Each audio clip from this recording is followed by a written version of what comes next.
The Lynch and Taco shows, the good, the bad, and the ugly. The highlights and, unfortunately, the lowlights that stood out this past week in the vast sea we call humanity. This is 101.1 WJR Orlando's Rock Station. I'm Pat Lynch. I'll be handling the good, the bad, and the ugly this week as Taco's away out of state at a funeral. He'll be back on Monday. Before I get into it here, a reminder, voting is open right now. JR Facebook page for this morning's You Say It, We Play It.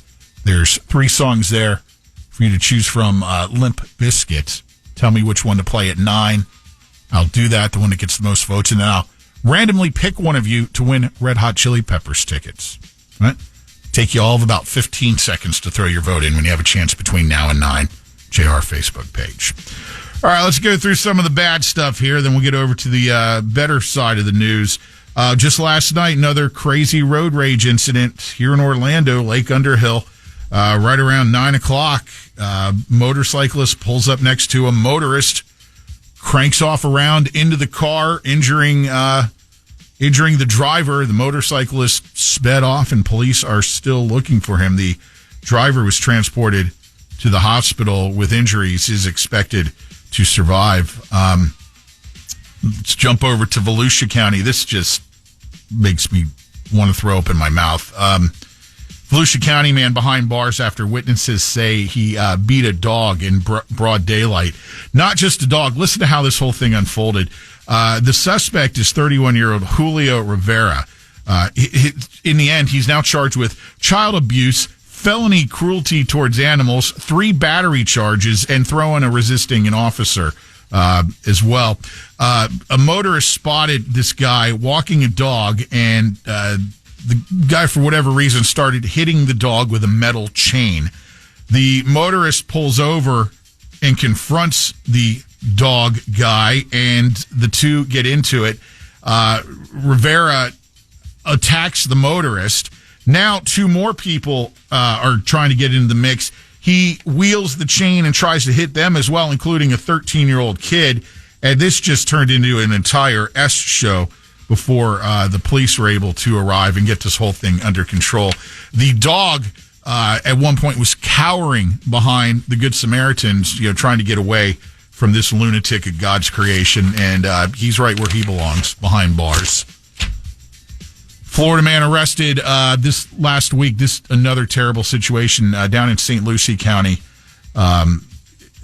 Florida Highway Patrol officer was trying to get a vehicle to pull over. This guy flees, high-speed chase is on. The guy ends up getting on 95 going the wrong direction, which now this is going to be chaos if it's not stopped. The trooper, in an effort to try to get this guy to stop, goes to follow him and is struck and killed by a truck. The truck driver's killed. The trooper's killed. Meanwhile, this guy driving the wrong direction is off and running. They finally got him into custody. That would be Michael Addison, facing 12 charges related to last week's crash on I-95 in St. Lucie County. And then we'll do, what do we got? One more here in the bad stack, then we'll get on to some good stuff. The Orlando Police Department said this week that a school resource officer assigned to Jones High School has been, inappropriate relationship involving an adult and a child. Police said the suspect, Darius Barker, is employed by the city of Orlando through My Brother's Keeper, which is an initiative in Orange County Public Schools Academic Center for Excellence. My Brother's Keeper national program adopted by the city of Orlando. It's a mentorship program aiming to improve academic performance, increase employment, and reduce incarceration among the city's most disadvantaged communities. So where you're supposed to be helping the disadvantaged, you're taking advantage of the disadvantaged with a minor. Beautiful. Yeah, just wonderful. All right. I'm not going to jump in Taco's turf here with the Good News Network. I have my own good news to share, if that's all right with you. And I leave the POWs for him as well. That's his deal. So sorry, POW fans. He'll be back next week. Uber Eats driver in New Jersey got arrested for an outstanding warrant. One of the cops who had to make the arrest realized, well, there's a bunch of food here. I'll go ahead and get these to the customers. So They don't get brought into this.